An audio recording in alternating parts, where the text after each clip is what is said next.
Salve, salve galera, bom dia. Estamos começando mais uma aula do primeiro ano de filosofia da Escola Estadual Inácio Monteiro III. Hoje nós vamos falar, para fechar o ciclo de uma introdução à filosofia, do que é uma atitude filosófica. Como vocês bem sabem, a atitude filosófica ela compõe o currículo do Estado de São Paulo como a última aula de introdução à filosofia. É importante que os senhores saibam de antemão que, por mais que a gente fale sobre a filosofia e por mais que nós nos propusemos a apresentar o que de fato é a filosofia, é muito difícil dizer o que é filosofia, e isso é difícil, inclusive e sobretudo, aos próprios filósofos. Por quê? Porque a filosofia é uma área do conhecimento cuja compreensão só se dá para aqueles que estão dentro dela. Então, você olhar a filosofia de fora e dizer o que é a filosofia, pode acontecer, as pessoas costumam fazer, né? Sobretudo quem não entende, né? Dado aí vocês observarem, boa parte dos nossos políticos passam a vida inteira tentando remover do ensino médio a filosofia e a sociologia. Mas a filosofia em si mesma é muito difícil de ser compreendida. Por quê? Porque a filosofia requer que o seu crítico, ao fazer a crítica a ela, filosofe. Então você não consegue fazer uma definição pura e simples da filosofia sem um mergulho na própria filosofia. É mais ou menos o seguinte: para você dizer qual é a temperatura da água, você precisa tocar a água em algum momento. E é exatamente isso que acontece. As pessoas querem falar da água, querem falar da filosofia, sem conhecê-la. A gente pode usar aqui um exemplo que me é bastante comum, que o professor Rezende costumava usar, que é o seguinte.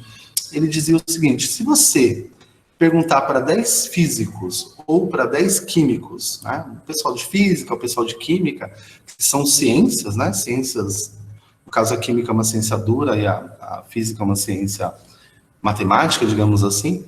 Se vocês perguntarem para 10 físicos e para 10 químicos o que é a química e o que é a física, respectivamente, cada um deles vai dar uma explicação mais ou menos parecida, né, do que é a sua área de atuação.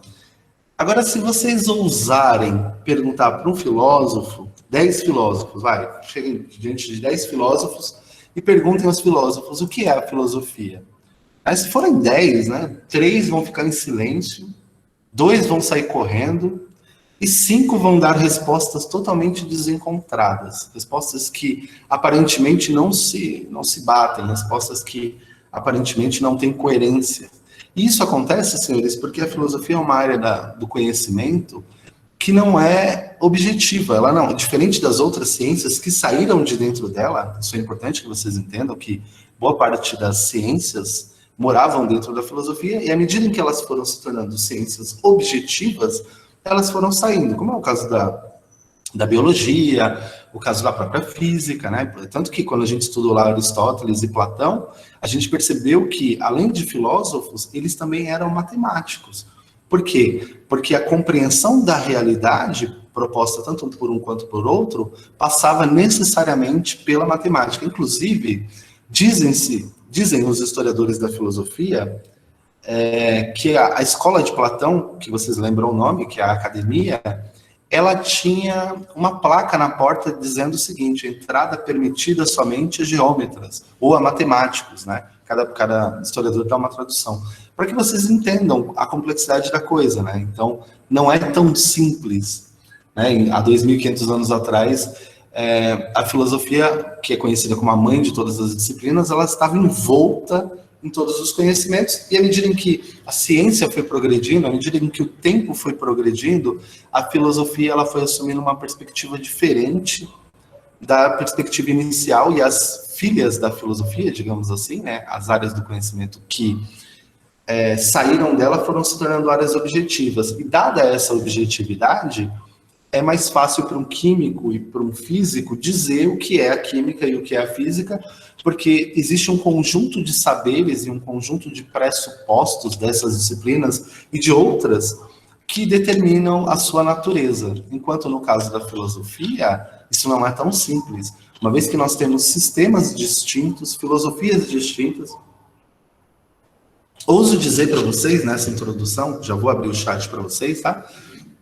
Que na filosofia a gente não pode pensar, por exemplo, na ideia de progresso. Então, por exemplo, quando vocês estão lá estudando a história da ciência, ou mesmo a história política, né? Essa história que vocês têm no ensino médio, que é a história política, a história das guerras, basicamente, né? Então os homens pensavam de um jeito e eles foram evoluindo com o passar do tempo, e à medida em que eles foram evoluindo, as coisas começaram a se configurar. No caso da filosofia, não. Você pode pegar o sistema do Platão, que tem 2.400 anos, e comparar o sistema do Platão com o sistema, sei lá, da Hannah Arendt, que é uma filósofa do século passado. Por quê? Porque o sistema filosófico ele está ligado a uma espécie de determinação que precisa partir dos pressupostos que o filósofo propõe. Daí a dificuldade. Então não dá para fazer uma linha do tempo em filosofia. A não ser que o professor queira mostrar as escolas filosóficas, né, com o passar do tempo e como elas se configuraram e a quais questões os professores, os filósofos, os pensadores do seu tempo queriam responder. Porque é interessante, né? Eu sei que está um pouco complexo agora, mas vai ficar mais tranquilo, tá? Porque é interessante o seguinte: o filósofo, quando ele produz a sua filosofia, quando ele reflete acerca da realidade, ele não está pensando que a sua filosofia vai ser uma filosofia que vai durar 2.000 anos, ou 100 anos, ou 300 anos. Normalmente, ele está tentando responder uma pergunta que foi feita no seu tempo. E aí o que acontece? Como essa pergunta feita no seu tempo costuma ser uma pergunta de natureza universal, a resposta também costuma ser de natureza universal, ainda que ela esteja circunscrita temporalmente. Isso quer dizer o quê, professor? Que o filósofo tenta responder um problema do tempo dele e acaba, sem querer, do passado, de outrora, e problemas vindouros. Daí o fato de nós estudarmos filósofos que têm mais de 2.000 anos de história, porque a estruturação do pensamento que eles produziram é um tipo de estruturação que permite, ainda que com algum grau de adaptação, esse movimento, né? Então, é bastante interessante pensar que a filosofia ela não progride. É como se a filosofia fosse pequenas bolinhas, fosse um negócio composto por pequenos círculos, e cada círculo desse tem a sua própria lógica. Mas o que vocês precisam considerar no que diz respeito a ter essa própria lógica? O fato de que o nascedouro da filosofia, a ideia do filósofo, nasce, ou parte, né, melhor dizendo, da realidade na qual ele se encontra. Então ele pensou, como eu vou responder esse problema? E aí, quando ele se propõe a responder esse problema, essa sua resposta se torna uma resposta universal. É interessante, senhores, que vocês entendam outra coisa, tá? Essa talvez ainda mais complexa aqui. Quando o filósofo responde uma determinada pergunta, essa pergunta que é feita a ele é feita a outros cientistas também, a outros pensadores. Então, você pode perguntar para um biólogo o que é a vida, para um químico o que é a vida. Quando você pergunta para um filósofo o que é a vida, dada a sua intencionalidade, a sua pergunta passa a ser uma pergunta filosófica. Se você perguntar para um químico o que é a vida, para um biólogo o que é a vida, você está fazendo uma pergunta científica. Por quê? Porque se você perguntar para um químico o que é a vida, ou para um biólogo, né, usando esses dois exemplos mais corriqueiros, a resposta vai ser muito parecida. Se você perguntar para um filósofo o que é a vida, ele vai ter algumas dúvidas, né? A primeira é, qual a intenção da pergunta? Você está perguntando o que é a vida no seu sentido figurado? O que é a vida no seu sentido literal? Então, não sei, acho que até a Ana Clara me mandou um meme esses dias no WhatsApp, né? Que era uma brincadeira mais ou menos baseado nisso, né? Teve mais gente que mandou também e tal. 1 mais 1 é igual a 2. O matemático diz que é, o físico diz que é. Aí o filósofo pergunta, tá, mas por quê? É claro que isso é uma brincadeira, né? Tem um pano de fundo aí de humor, mas é mais ou menos isso, né? Perguntar as intencionalidades, o porquê que as coisas são como são e como elas se configuram como tal. Acho que esse talvez seja o ponto inicial da nossa reflexão. O chat está aberto, senhores. Nesse momento, coloquem só o nome, a série, né? E depois deem uma pausa e aí vocês podem, se vocês acharem por bem, vocês podem fazer aí as suas perguntas, tá bom? Então, nesse primeiro momento, né, essa introdução básica do que seria, enfim, uma atitude filosófica, vocês partam do pressuposto que para que eu tenha uma atitude filosófica, primeiro eu preciso imaginar ou pensar ou saber o que é de fato a filosofia. Só que essa resposta é uma resposta que é impossível se você, enquanto pensador, se você, enquanto sujeito, não relacionar a sua dúvida, a sua vida à pergunta. Então, num certo sentido, senhores, o filosofar, ele requer um mergulho mesmo que seja, né, como acontece, para negar a filosofia. Para vocês entenderem, eu já disse isso no presencial, mas é válido dizer aqui, os maiores adversários da filosofia não são os físicos, não são os cientistas, não são os políticos, os maiores adversários da filosofia são os próprios filósofos, porque a filosofia ela está o tempo inteiro sendo testada por si mesma. Então, por exemplo, vem um filósofo e diz, a filosofia não é isso, ou a filosofia é aquilo. E à medida em que esse filósofo tenta desconstruir a imagem, ou tenta desconstruir uma estrutura filosófica, um conceito, ou seja lá o que for, ele constrói uma outra filosofia. E ao invés de destruir, ele acrescenta. Isso é muito interessante. Então, por exemplo, o Nietzsche, que é considerado o filósofo do martelo, ele atacou duramente os filósofos gregos, como Platão e Sócrates. E à medida em que o Nietzsche atacou Platão e Sócrates, o Platão e o Sócrates foram abalados por um tempo, resistiram. Hoje o Platão e o Sócrates continuam valendo, mas o Nietzsche produziu uma filosofia. Isso é muito importante entender que, à medida em que você tenta desconstruir a filosofia, você precisa entrar na filosofia para que isso funcione. Ou, se você não quer desconstruir, mas se você quer acrescentar algo à filosofia, quer filosofar, você precisa passar pela filosofia. Diferente das outras disciplinas, né, e aí eu vou puxar um pouco a sardinha para o meu lado, a filosofia ela não tem uma pedagogia.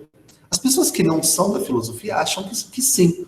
Ah, então você precisa estudar uma pedagogia para ter aula de filosofia. Isso é uma grande balela de gente que nunca teve aula de filosofia. Por quê? A pedagogia da filosofia é ela mesma. Então, para eu dar uma aula de filosofia, eu sou obrigado a compreender os conceitos filosóficos impostos pela própria filosofia. Por exemplo, tem uma didática geral de um pensador chamado Comênios, que ele ensina como dar aula. Um pensador antigo, um pastor lá, sei lá, século XVII, XVI, eu não lembro bem, em que ele ensina ali qual é o método que você tem, né, uma didática geral, em que você precisa, pelo qual você precisa passar para você dar aula. No caso da filosofia, isso é totalmente inútil. Por quê? Porque a filosofia produz em si mesma os seus próprios pressupostos. Daí que boa parte dos professores de filosofia pecam quando eles tentam dar uma aula de filosofia como se fosse uma aula de história. Por quê? Porque a aula de filosofia requer que o professor filosofe. É um exercício do pensamento. E enquanto eu ensino, isso é muito louco, porque enquanto eu ensino, eu reavalio o que eu estou aprendendo. Então, o professor de filosofia, né, é meio clichê isso, tá um pouco, até no Paulo Freire, né, que o professor ele é um eterno aprendiz, mas o professor de filosofia, de fato, é um aprendiz. O Paulo Freire era filósofo, ele sabia disso. Mas o professor de filosofia, de fato, é um aprendiz. Por quê? Porque a filosofia me obriga a reconsiderar a realidade. Então, eu não vou conseguir filosofar se eu não considerar a realidade.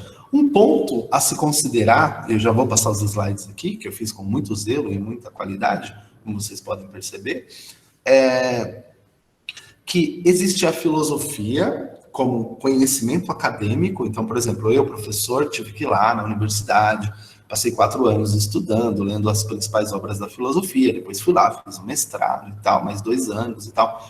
Então, esse é um processo de aprendizado acadêmico. Então, existe a filosofia, que é essa filosofia como conhecimento rigoroso, que é uma filosofia acadêmica. E existe a terminologia filosofia. Então, é comum, eu acredito, que vocês ouçam lá, sei lá, o determinado treinador de futebol, ele tem uma determinada filosofia de jogo. Ah, essa pessoa tem uma boa filosofia de vida, ela sabe lidar com os problemas. Ah, essa pessoa... a empresa tem uma filosofia de trabalho. Percebam que a palavra filosofia aqui, ela é usada fora dos limites da academia. Ela é usada no sentido de um direcionamento da vida, de direcionar as atitudes de modo a agir com coerência, com prudência. E isso também é uma definição de filosofia que, em certa medida, é válida. Tá? Ela também é válida. Uma distinção entre uma filosofia de vida. Então, minha avó, ela tem uma filosofia de vida, professor, que é a seguinte: se você quebrar as plantas dela, ela te arrebenta na pancada. É uma filosofia de vida. Só que o que eu estou dizendo é o seguinte, a filosofia acadêmica, eu acho que vocês estão ouvindo, né? Tem o carro do ovo e o carro da pamonha, não sei, tem 2 carros brigando aqui fora. Mas a filosofia acadêmica, ela é um pensamento estruturado, é um pensamento coerente, que tem uma noção científica e que ultrapassa, em grande parte, né, a noção popular. O senso comum tem uma noção do que é a filosofia, né, normalmente é uma noção negativa, porque as pessoas, como desconhecem, costumam julgar. Né? Eu lembro que no ambiente religioso, que eu frequentei durante muito tempo, quando eu comecei a estudar filosofia, as pessoas diziam, vai virar ateu, não sei o quê. Por quê? Porque tem essa ideia de que a filosofia é uma coisa de ateu, né? Uma coisa, não tem muito a ver. Metade da minha sala de aula era composta de ateus, a outra metade era composta de pessoas de diversas religiões, cristãos, espíritas, pessoal do candomblé, enfim, pessoas de várias religiões. A religião também, em alguma medida, é considerada uma filosofia. Então, por exemplo, o budismo, que muitas pessoas caracterizam como uma religião, na verdade, uma filosofia de vida. É um tipo de filosofia, e quando vocês estudarem o budismo, eu espero que a gente consiga passar pelo budismo no ensino médio, porque o currículo da PEI é muito apertado, mas espero que a gente consiga. O budismo, ele é muito parecido com a filosofia do Aristóteles. A ideia de encontrar um meio termo, a ideia de encontrar um caminho de prudência, a ideia de buscar o equilíbrio da alma, a fim de encontrar a felicidade. Então, percebam, está muito relacionado. É que a filosofia acadêmica, ela é uma área do conhecimento própria, e ela tem aquilo que a gente chama de epistemologia. Olha que palavra bonita. O que é epistemologia? É a teoria do conhecimento. É o filósofo, nem sempre é só o filósofo, mas na maioria das vezes, é o filósofo pensando no próprio pensamento. Esse é o ato da filosofia, é estabelecer limites racionais para um pensamento racional que você teve. E à medida que você estabelece um limite racional para um pensamento racional que você teve, você está fazendo aquilo que os filósofos idealistas chamam de juízo. Juízo de si mesmo. Tive uma ideia, pensei na ideia, joguei a ideia. É uma ideia boa, vou aplicar. Tive uma ideia, joguei a ideia, é uma ideia ruim, vou descartar. É o pensamento pensando sobre o próprio pensamento. É o que a gente chama de volta em si mesmo. Eu vou antecipar aqui nos slides, mas aquilo que a gente chama de reflexão. O que é uma reflexão? Eu pedi para vocês fazerem o formulário, alguns refletiram, poxa, tá difícil, vou refletir. Outros pensaram, vou copiar o Braille. É uma reflexão, é um pensamento utilitário, no segundo caso, de um pensamento imoral e não ético, mas é uma forma de reflexão. Você julga quais são os ganhos e as perdas, analisa naquele momento e faz. Vai e faço. O professor não vai nem ler. Lê do engano, né? Mas tudo bem. Tem outras questões também. Então, refletir é impor o pensamento sobre si mesmo e fazer com que esse pensamento volte para você já analisado. Não é tão simples, mas é basicamente isso, tá? Eu coloquei aqui para vocês um poema, né, um trecho de um poema no meio do caminho do Drummond, que é um poema que é muito interessante, que a gente vai usar em outros momentos também. É importante que vocês entendam que eu faço um uso instrumental da poesia, né? A poesia vocês vão aprender normalmente com um professor de português e tal, literatura, e eu costumo fazer um uso instrumental da poesia. Diz-se assim, para quem nunca ouviu: no meio do caminho tinha uma pedra no meio do caminho, tinha uma pedra no meio do caminho, tinha uma pedra. A pedra, nesse caso aqui, vocês podem usar como uma realidade. Imagine que, diante de todas as suas ideias e idealismos, diante de todas as suas projeções, sonhos e metas, você tem a realidade, que muitas vezes é cruel e que, na maioria das vezes, não está nem aí para os seus sonhos. Professor, eu sonho com fazer medicina. Aí vem a realidade, e lança lá um vírus numa pandemia que mata 400 mil pessoas. A realidade e os seus sonhos, muitas vezes, são coisas conflitantes. E essa angústia de não conseguir realizar aquilo que eu desejo em filosofia está muitas vezes ligado a exatamente esse processo de que preciso pensar porque a realidade se quebrou diante de mim. Os meus sonhos, eles acabaram sendo recondicionados. Os meus projetos, eles tiveram que ser repensados, seja no amor, seja na profissão, seja nas amizades. E esse ato de repensar e reformular, ele é um ato essencialmente filosófico. Só que nem sempre você filosofa. Pensar por si só não é filosofar. Filosofar no sentido acadêmico é se propor a pensar de modo sistemático. É se propor a pensar de modo a se ancorar naquilo que os filósofos que viveram antes de você disse. E nesse sentido, senhores, o ato de filosofar é um ato de extrema angústia e de extrema dificuldade. O pessoal costuma brincar, né, que os filósofos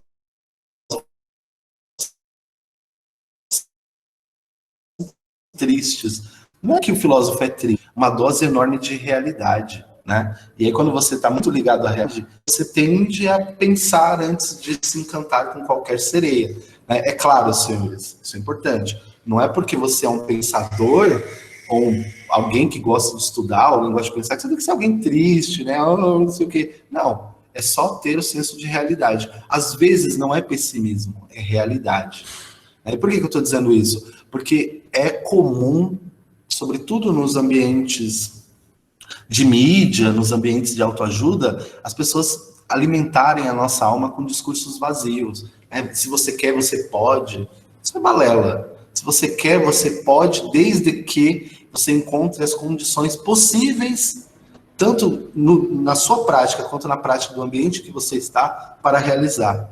Uma pessoa que vive num país pobre, ela não pode ter um iPhone, porque nem iPhone chegou lá ainda. Tem lugar, parece mentira, mas tem países que não tem aparelho celular de última geração, eles usam os antigos ainda. Você quer, você pode. Tá bom, vai comprar onde? Não tem. Então, não é só o que eu faço, é o que o ambiente e o contexto possibilita que eu faça também. Então, não é você quer, você pode, não, isso é balela. Você quer, você pode, desde que você faça a sua parte, obviamente, e que o ambiente que você está dê condição a isso. Não tem país em que muita gente, tem alguns países em que a gente tem muitos universitários trabalhando, pessoas com formação superior, trabalhando em empregos que elas não gostariam de ter. Por quê? Porque o mercado não as abarca. Então, por exemplo, você tem lá um engenheiro, eu não estou desmerecendo a profissão de modo algum, muito pelo contrário, é uma profissão muito nobre, mas você tem engenheiro trabalhando com Uber, você tem engenheiro trabalhando em outra área. Se é uma coisa que ele faz por querer, ótimo, mas muitos deles são obrigados a fazer. Então, não é você quer, você pode, é você quer. Você tem que fazer a sua parte e tem que viver num lugar onde os seus sonhos possam ser concretizados também. Então, tome cuidado com esses discursos vazios de autoajuda, tá? Eles são muito perigosos, porque eles costumam criar em nós uma noção falsa da realidade, e quando a gente tem uma noção falsa da realidade, por conseguinte, a gente tem também aquilo que a gente vai chamar de frustração. E como diz o Mano Brown, frustração, abro aspas, citando o grande pensador Mano Brown, é máquina de fazer vilão. Então tomem cuidado com a frustração. Tenham em si, no horizonte, a ideia de realidade. As coisas só vão acontecer se, e somente se, eu puder fazer a minha parte e o ambiente proporcionar. Daí o fato da política ser tão importante, né? Porque não adianta você acordar cedo todo dia, estudar, trabalhar, e quando você se formar não tem emprego. Por isso que a gente precisa pensar no todo, não só em si mesmo. Né? Isso é bastante importante também, e é interessante que a gente tenha isso sempre no horizonte. E aí eu coloquei aqui para vocês, né, um slide, né, um slide que eu preparei assim, com bastante zelo, que é assim, ó. Pessoal, não se preocupem com os meus slides, o que importa no meu slide é o texto, tá? Ir aos filósofos, estou lendo, tá? Mesmos constitui a mediação reconhecidamente necessária, porque o espírito filosófico não se pode formar senão pelo contato direto com as filosofias e com os filósofos. Então, se você quer ter um espírito filosófico, porque o espírito filosófico é condição sine qua non para uma atitude filosófica, você precisa conhecer como os filósofos pensavam. Você precisa conhecer as filosofias. Outra coisa interessante, eu sei que eu estou tentando dizer tudo ao mesmo tempo, mas outra coisa interessante é que a gente chama de a filosofia. Mas se nós quiséssemos ser mais precisos, nós poderíamos chamar de que o conjunto das filosofias acabam por configurar uma filosofia só. Mas existem muitas filosofias, inclusive filosofias que enfrentam uma certa resistência na educação brasileira, tá? Como, por exemplo, filosofias cujas matizes são africanas, filosofias hindus, filosofias do Oriente. Então, hoje, para vocês terem uma ideia, existe uma lei, né, que garante a presença de filosofias que não são as filosofias ocidentais para que vocês possam ter aula dessas filosofias, dado a rejeição que elas sofrem. Então, mesmo no ambiente filosófico, onde é um ambiente de pensamento, a gente tem um establishment, a gente tem pessoas com um certo olhar da realidade que é bastante perigoso. Tá? Então, nesse sentido, senhores, é bastante importante que vocês pensem sobre essa perspectiva de que são as filosofias, né? E cada filosofia tem a sua condição e o seu modo de pensar. Espero que todo mundo tenha colocado o nome no chat aí, tá? Isso é bastante importante. Então, para você constituir um espírito filosófico, você precisa ler filosofia. Porque não existe outro jeito de conhecer a filosofia senão lendo. Por quê? Porque o Platão morreu, e na época que o Platão morreu, que ele viveu também, não tinha YouTube, não tinha livro digital. Então, tudo que eles fizeram foi redigido em papel, redigido em matéria, né? Nem sempre em papel, às vezes em pano também, mas não vou entrar nessa questão técnica. Mas o contato do pensador com o livro físico, o contato do pensador com aquilo que tem uma certa materialidade é muito importante. Então, desenvolver o espírito filosófico é tomar uma vacina contra a ignorância. E isso não quer dizer que vocês precisam... Isso não quer dizer que vocês precisam se tornar filósofos, né? Andar na rua por aí filosofar. Não. É só... O ensino médio não vai formar filósofo, mas o ensino médio pode formar em você um espírito crítico. Alguém capaz de perceber a própria realidade. E eu coloquei uma tirinha aqui para dar uma aliviada na tensão, né? Porque a gente está pegando um pouco pesado hoje. Essa tirinha é um blog chamado Um Sábado Qualquer, tá? Que eu acho muito engraçado.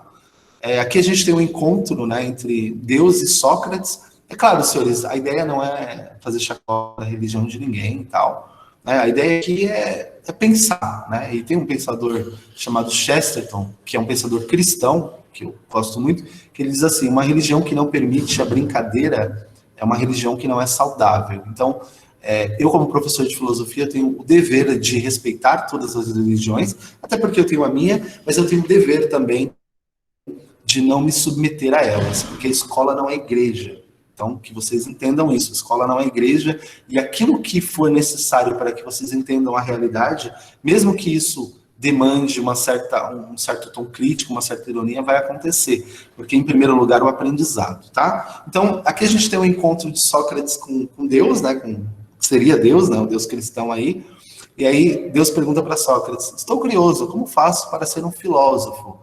E aí Sócrates responde: primeiro, você deve abdicar de suas certezas. Lembra da maiêutica?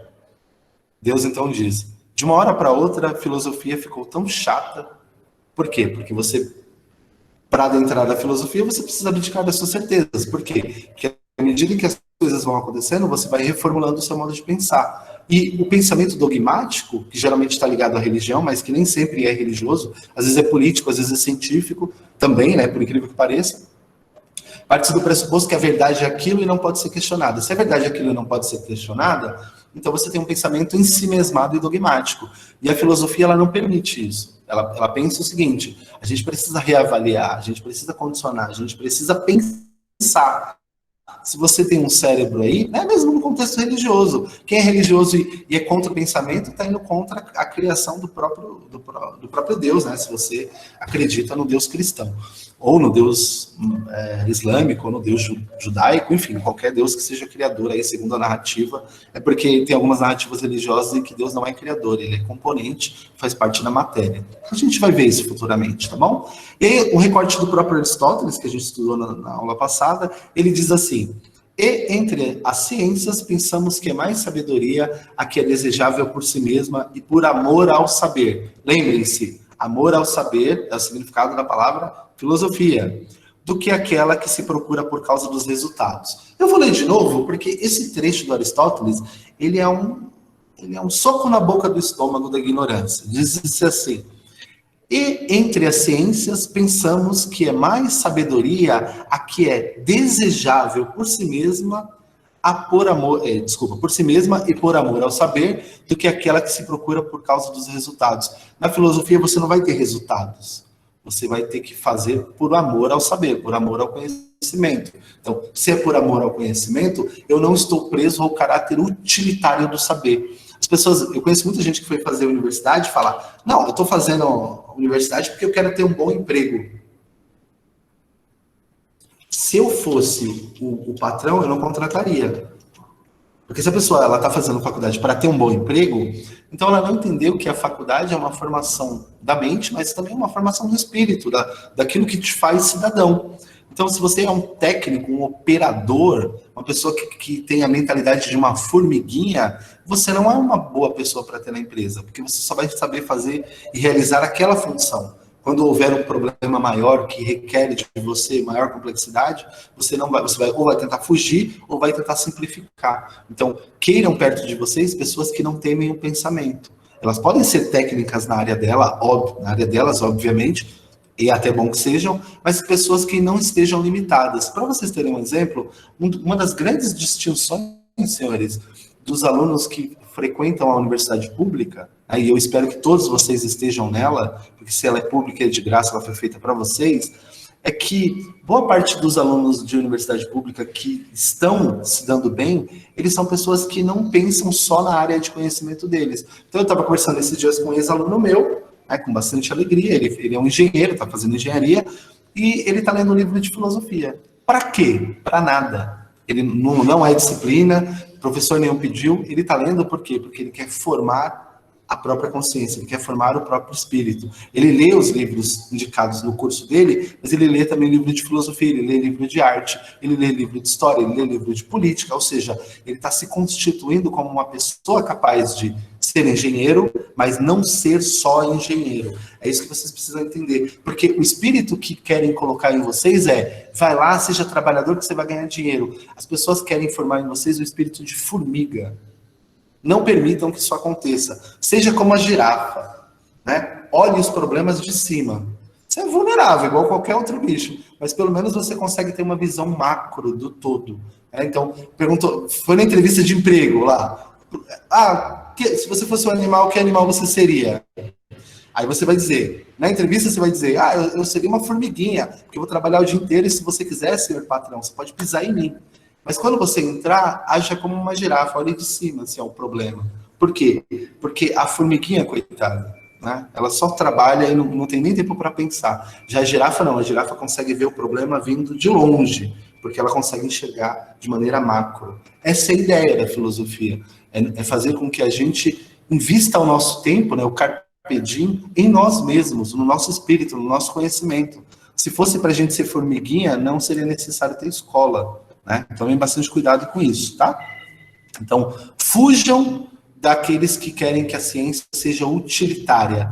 A ciência, ela compõe, obviamente, parte da realidade, ela é útil, obviamente, mas ela não pode ser só útil, ela tem que compor um quadro maior. Você não tem que ser um engenheiro, um médico, um filósofo, um professor somente. E essas coisas precisam ser parte daquilo que você é. Você é muito maior do que isso. Então, você é engenheiro e cidadão. E aquilo que constitui a sua cidadania te faz alguém muito maior. Você não é um operador da engenharia. Você é um pensador da engenharia. Você é um pensador do direito. Você é um pensador, independentemente da área que você queira fazer, mesmo que seja vender a sua arte na praia, baseado nas coisas que a natureza te dá. Não importa, tá? Então, nós temos um trecho aqui de um pensador chamado Galo, Silvio Galo, um cara muito, muito interessante, brasileiro. Ele diz assim, a filosofia é, portanto, o movimento daquele que não sabe em direção ao saber. É a vontade de conhecer a si mesmo e ao mundo.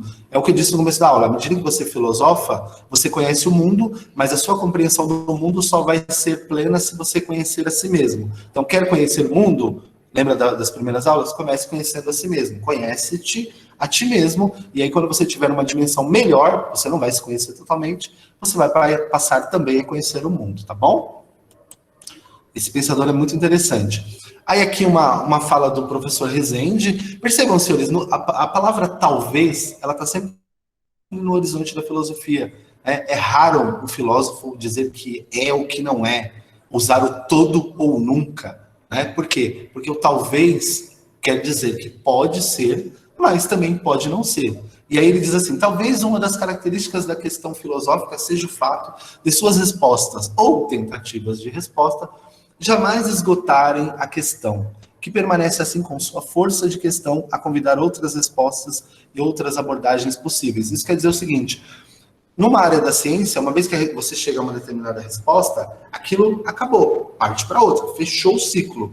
Normalmente, nem sempre, mas normalmente. No caso da filosofia, quando você chega a uma resposta, essa resposta gera outras questões. E essas questões se abrem, se abrem, se abrem. Ou seja, o pensamento não para, o pensamento está em efusão, o pensamento está em movimento o tempo inteiro. Daí o fato, né, das pessoas brincarem que o filósofo passa o dia inteiro pensando. Ele passa o dia inteiro pensando mais ou menos, né? Porque às vezes chega em casa e tem louça para lavar. Então, filósofos também... Anota aí no caderno de vocês. Filósofos também lavam louça, tá? É claro que você lava a louça pensando, né? Poxa, se eu fosse rico, eu tinha uma lavadora de louça, nem sei se é lavadora que fala, mas você lava pensando também. E aí aqui eu vou fazer um recortezinho para a gente se encaminhar para o final. A filosofia é a arte de formar, de inventar, de fabricar conceitos.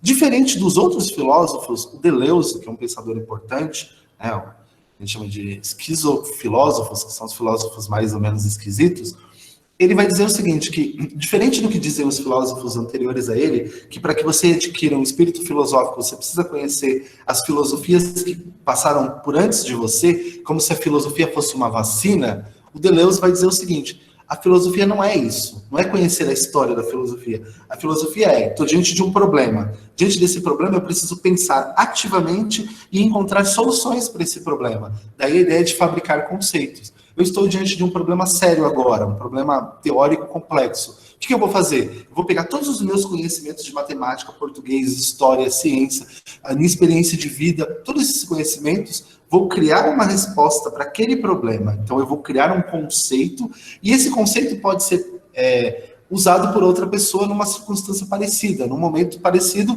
com um certo grau de adaptação. Eu estou resumindo bastante, não é só isso, tá? Mas o Deleuze vai dizer que filosofar é criar conceitos. Então, quando você está diante de um problema, você precisa criar um conceito. Por exemplo, a sua tia te chamou na casa dela e ela está com uma gripe terrível, não é corona, né? Mas ela está com uma gripe terrível. E aí ela fala: nossa, eu tô com fome, mas como eu tô com dor de garganta, eu não consigo engolir, dói a garganta e tal. E você pensa: putz, estou diante de um problema. Essa tia, quando eu era pequeno, ela ia nos meus aniversários e levava presente. Eu tenho a obrigação moral de ajudá-la. E aí você tem uma ideia: vou fazer uma canja, vou fazer uma sopa. E aí pensei o seguinte, senhores, que aquela sopa, ela é o conceito. Então você vai incluindo ali ingredientes: o sal, o frango, se for uma canja, a cenoura, o tempero sazão que você está colocando escondido para ela parecer que você sabe cozinhar bem. Então, a mistura de coisas que você está colocando ali, que são individuais, são ingredientes individuais, no fim das contas vai formar uma sopa.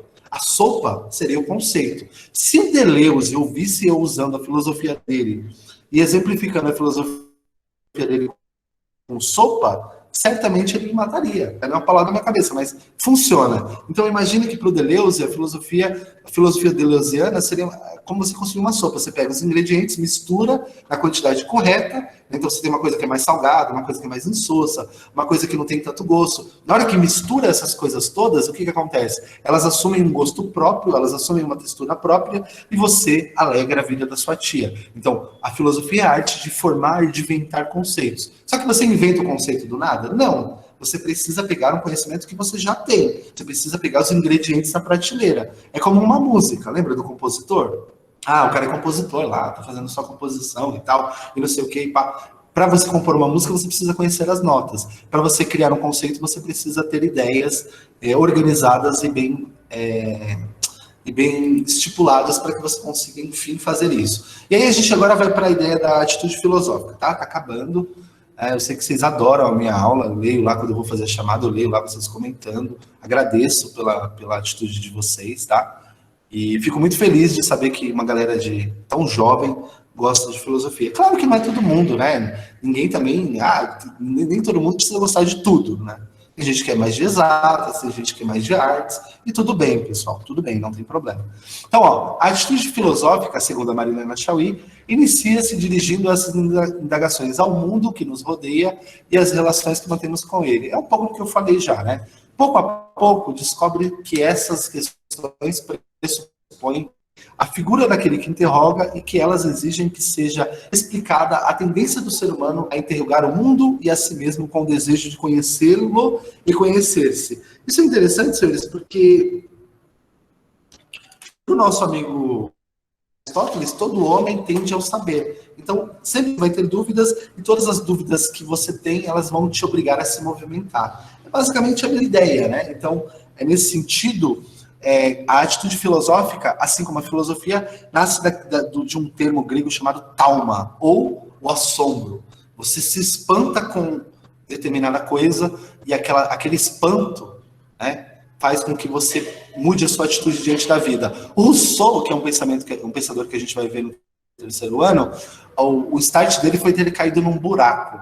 O Hobbes foi ter lido um livro de geometria dos pitagóricos. Todo mundo tem o seu assombro, todo mundo tem o seu estalo, todos os pensadores, e esse estalo faz com que as pessoas comecem a filosofar, né? Elas queiram filosofar, e todo mundo tem um começo ali, no qual elas começaram a pensar. Tem um pastor aí, um pensador de uma igreja, chamado Ed René Kivitz, que ele tem uma frase que eu acho muito bonita, que ele diz assim: o homem nasce duas vezes. A primeira é quando ele vem ao mundo, a segunda, quando ele toma consciência de que ele é um ser finito e que, por ser um ser finito, precisa pensar nas coisas que realmente importam. Então, a atitude filosófica é esse segundo nascimento. É quando você percebe que tem coisas muito mais importantes do que as coisas que normalmente você costuma valorizar, né? Ou, usando a frase clichê do Pequeno Príncipe, né? O essencial é invisível aos olhos, né? Isso é clichê, mas é verdadeiro também, tá? Então, uma atitude filosófica requer que você entenda a si mesmo e entenda o outro, tá? Então, a atitude filosófica, ela pode ser pensada como um comportamento racional, né, ou uma postura crítica delimitada pela própria razão. Então, o que é uma atitude filosófica? É uma atitude crítica delimitada, ou seja, ancorada pela própria razão. Quais são as características dessa atitude? Normalmente, diante de algo, você pergunta o que é, né? Pode ser uma coisa, um valor, uma ideia, como eu coloquei aí, ou seja, você indaga a realidade, como é a realidade, qual é a significação de algo. O segundo tópico é como é, ou seja, o que e como, né? Ou seja, você indaga como é a estrutura daquilo, a forma daquilo, e depois você pergunta o porquê é. Essas perguntas, senhores, são perguntas que a gente está no nosso cotidiano. Por que eu existo? O que eu sou? Como eu sou para as outras pessoas? São perguntas que a gente chama de perguntas universais, que todo homem e toda mulher, em algum momento, vão se deparar com elas e vão tentar respondê-las da melhor maneira possível. Algumas pessoas recorrem à religião, outras recorrem à ciência, outras acabam recorrendo à filosofia, que é, puxando a sardinha para o meu lado, a melhor forma de escapar dessa problemática. E aí, usando a Chauí ainda, disse assim, a Chauí, a filosofia torna-se, então, o pensamento interrogando si mesmo. Por ser uma volta que o pensamento realiza sobre si mesmo, a filosofia se realiza na reflexão. Imagine você diante de um espelho. Você olhou para a imagem, numa fração de segundos a imagem voltou e você disse: brilhante, filósofo, olha, aquela pessoa que aparece no espelho sou eu. É claro, é óbvio, mas esse movimento reflexivo, essa volta do pensamento que acontece no espelho e a gente sabe que é óbvio, acontece também quando a gente está pensando na realidade. Você observa a realidade e julga a realidade de acordo com a maneira como a realidade se apresenta, tá? Então, nesse sentido, a filosofia ela nasce, obviamente, da reflexão, e aí vocês tenham isso em mente. O que é, como é e por que é. O que é tal coisa? Como ela é? Por que ela está aqui? Tá? Isso faz parte das características que compunham aquilo que a gente vai chamar de atitude filosófica. Aqui é Chauí discorrendo sobre essa ideia que a gente está tratando. Vou ler, porque a leitura, lembra que eu falei no começo da leitura que a gente precisa ler os filósofos, e para eu não entrar em contradição, eu vou ler aqui, mas é a mesma coisa que a gente está conversando aqui. A reflexão filosófica é o movimento pelo qual o pensamento, examinando o que é pensado por ele, volta-se para si mesmo como fonte desse pensado. É o pensamento interrogando-se a si mesmo ou pensando-se a si mesmo. É a concentração mental em que o pensamento volta-se para si próprio, para examinar, compreender e avaliar suas ideias, suas vontades, seus desejos e sentimentos. A filosofia, senhores, é um ato do desejo. Eu amo aquilo que eu não tenho. E se eu não tenho o conhecimento, eu tendo a amá-lo. Eu preciso que alguma coisa me leve na direção do conhecimento e esse desejo, essa ausência, para os filósofos, é o eros, né? É o amor, é a força que me move em direção ao conhecimento. Então, por que a filosofia é o amor pelo conhecimento? Porque o homem tende a amar aquilo que ele não tem. E se existe uma coisa que nós não temos, segundo Sócrates, só sei que nada sei, é o quê? É o conhecimento. Porque quanto mais eu tenho conhecimento, mais eu percebo que eu não tenho conhecimento. E quanto mais eu conheço, maior a percepção que eu tenho da minha ignorância. Quanto mais eu sei, mais sei eu de mim mesmo, que sou um ignorantão, né? Então, eu já disse isso numa aula inaugural, mas se você se acha sabedor, você não sabe de nada. Se alguém tem muitas certezas, essa pessoa leu pouco. Se alguém tem muitas convicções, a única convicção verdadeira acerca dessa pessoa é que ela é uma bela de uma ignorante. Então, tomem cuidado com as afirmações e com as assertivas, porque à medida em que o tempo passa, à medida em que nós amadurecemos, nós percebemos que nós somos, na verdade, ignorantes e aprendizes. Não abra mão jamais da condição de aprendiz. Não se coloque como um arrogante diante do conhecimento, porque o conhecimento ele pode te dar uma rasteira. Você achar que sabe e, de repente, se perceber como o maior dos ignorantes. Então, seja sempre humilde. Essa é uma das lições da filosofia. Da filosofia e das outras ciências também. Seja sempre humilde, porque a realidade não está nem aí para a sua arrogância. A realidade vem e te dá um rodo. Quando você é o sabichão, vem a vida e te diz, você não sabe nada de mim. Então, tomem bastante cuidado. Tá? É importante também, para finalizar, né, hoje eu vou fazer 1 hora só de aula, estou muito orgulhoso de mim mesmo, menos de 1 hora, inclusive. A filosofia, ela requer rigor. O que isso quer dizer, professor? Que não é pensar qualquer coisa. O filósofo pensa qualquer coisa lá na aula de filosofia, lá e tal. Isso é uma grande baboseira, de gente que não entende. A filosofia, ela é delimitada por si mesma e pelos conceitos. Então, não é pensar qualquer coisa, é pensar aquilo que pode ser pensado conceitualmente de maneira rigorosa. Então, uma atitude filosófica requer rigor. Professor, o que é rigor? É pensar dentro dos limites que o pensamento possibilita, que aquele pensamento, que aquele autor, que aquela escola filosófica permite. O pensamento filosófico, rigor, primeiro, ele também requer que você seja um radical. Eita, professor, você está mandando eu ir quebrar as coisas na rua? Nada a ver com isso, não tem nada a ver. A palavra radical, ela está ligada à raiz. Então, um radical é alguém que vai buscar o problema onde? Na sua raiz. Então, o pensamento filosófico, ele é radical por quê, professor? Porque ele é um pensamento que busca a essência do problema, que busca a essência da dúvida. E por fim, senhores, mas não menos importante, a dúvida. Nós vivemos numa sociedade em que a dúvida é demonizada. Você não pode ter dúvida, você tem que ter certezas. Não, isso é balela. Você tem que ter dúvidas, inclusive, das suas certezas. Você tem que duvidar de tudo e de todos, mas, abro aqui um parêntese, duvidar não é ser aquela pessoa chata que fala, eu não concordo, não sei o quê. Não, duvidar é você consigo mesmo, né, diante de uma resposta, diante de um questionamento, poxa, não sei, se a pessoa disse isso, eu vou por mim mesmo, por minha conta, pesquisar. Eu vou por mim mesmo, por minha conta, duvidar e tentar encontrar uma saída que talvez seja aquilo que a pessoa disse, talvez seja outra. Não é ser um radical no sentido de ser chato, é ser um radical no sentido de buscar uma resposta que a você seja convincente, que a você atenda às suas próprias expectativas e, sobretudo, que atenda aquilo que é minimamente plausível. Então, senhores, tenham isso em mente. Não é ser um cara chato, eu duvido disso, eu duvido daquilo, não. Isso não é. Quem me conhece, a gente teve por contato. Eu não sou essa pessoa chata e maluca. Entender que algumas respostas prontas, elas não são respostas inteligentes. Quem assistia Rá-Tim-Bum, tinha lá o Marcelo Tais que ele dizia, porque sim não é resposta. Isso é fato. Por que tal coisa assim?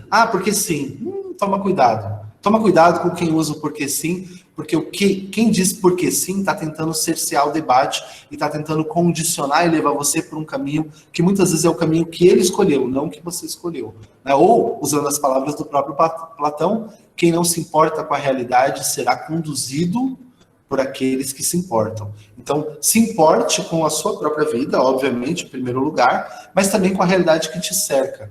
A realidade que te cerca vai constituir você em alguma medida. Bom, senhores, eu acho que é isso. Não sei se tem algo a mais para tratar. Essa é a aula que fecha a nossa introdução à filosofia. Mas o que eu quero que vocês entendam? O que é uma atitude filosófica? Uma atitude filosófica, ela parte de 3 perguntas.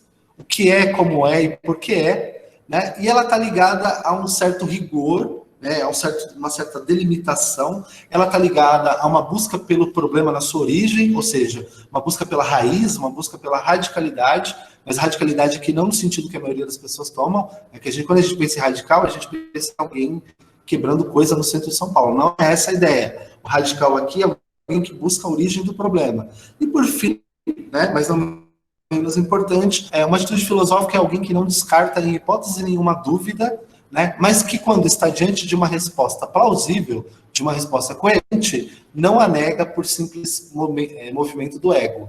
Você só vai negar se perceber que aquela resposta, que aquilo que te foi dito tem, de algum modo, a intenção de abafar o debate.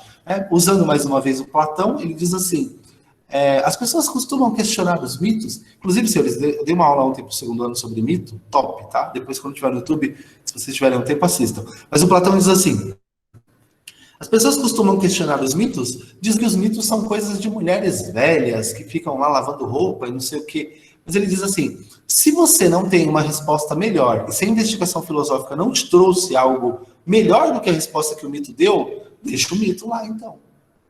Só descarta o mito e só bota o mito em dúvida e só abre mão do mito, de uma explicação dogmática, se a explicação que você encontrou for melhor que aquela. Ou, né, parafraseando aqui o Nietzsche, né, Nietzsche dizia o seguinte, só me quebres o silêncio se aquilo que você me oferecer falando for melhor do que o silêncio.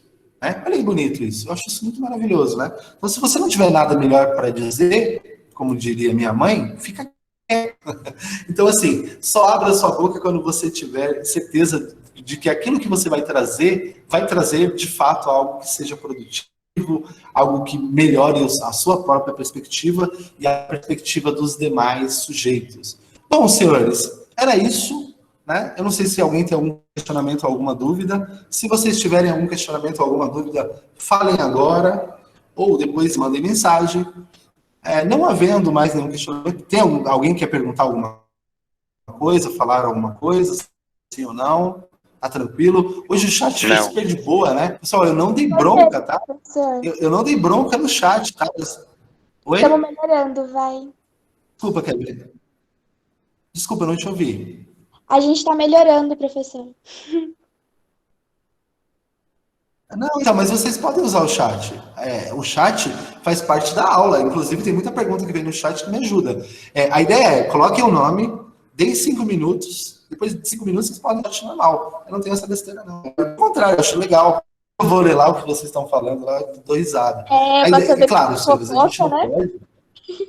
Né? TV Fama, né? É o focalizando. Não, mas a ideia é não fugir do tema, né? Olha só. Não, a ideia, Kevin, é não fugir do tema. Então, por exemplo, a gente está falando de atitude filosófica, tentar atitude filosófica. Vocês vão falar de Naruto, aí não, né? É usar o chat pedagogicamente. Bom, deixa eu dar uma definição melhor. A ideia é usar o chat pedagogicamente. Vocês usam, inclusive, né? Muitas coisas que eu leio no chat tem a ver com a aula, tem a ver com o momento e tal. Mas, é claro, se vocês começarem a conversar aqui, eu mesmo corto, né? Se for uma conversa que não tem muito a ver com o que a gente está falando. E algumas conversas também, não aconteceu no meu chat ainda bem, mas às vezes umas conversas que vão por caminhos que eu acho que são caminhos perigosos. Mas é isso, senhores. Foi um prazer ter vocês nessa manhã de quinta-feira, como sempre é. Quietinhos, mas isso também não é problema. Espero que vocês tenham entendido. Quando eu estiver dando aula, caso vocês não entendam algo, podem me questionar, levantem a mão, podem mandar mensagem no chat, ou abram o microfone, não tem problema, vocês são livres para isso, tá? Eu não quero robozinho também, eu quero aluno, tá bom? Foi um prazer estar com vocês. Se não houver mais nenhuma dúvida, eu vou encerrar. Bom almoço para todo mundo. Não fiz 1h30, então vai dar até tempo de vocês se prepararem para o almoço. Foi um prazer estar com todos vocês. E a gente se vê em breve, se Deus quiser, na escola. Até mais, galera. É nóis, professor.